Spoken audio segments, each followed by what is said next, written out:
Uspehi slovenske slalomske reprezentance pa se kar nadaljujejo. Tretji dan, tretje odličje, za njega pa so poskrbele kajakašice v ekipni vožnji. Vse skupaj je začela Eva Alina Hočevar, res izjemna vožnja.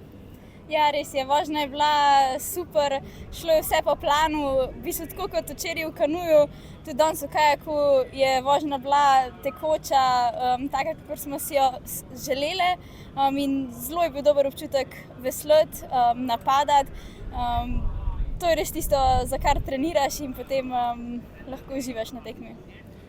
Ajda Novak, vam je pa to že drugo odličje na tem prvenstvu. Imeli ste to nalogo nekako kontrolirati dogajanje spredaj in zadaj. Kako je vse skupaj potekalo? Ja, meni se zdi predvsem, da je v bistvu vsaka res naredila svoj del čudovito. Jaz sem prav uživala v veslanju. Res je bil dober občutek na progi, no, res smo bile uigrane danes.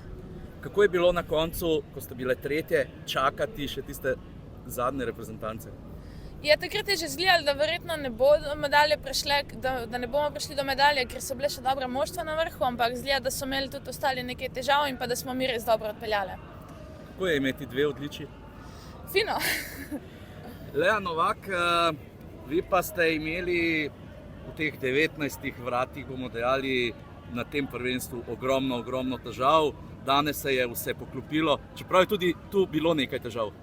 Ja, jaz res ne vem, kakšno zamero imam jaz do teh 19 vrat in kakšno zamero imajo 19 vrata do mene.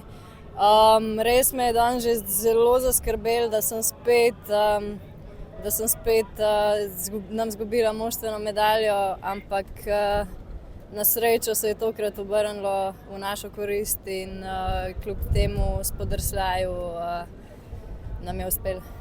Definitivno boste s tem odličjem zadovoljni zapuščali Avstralijo? Definitivno, ja.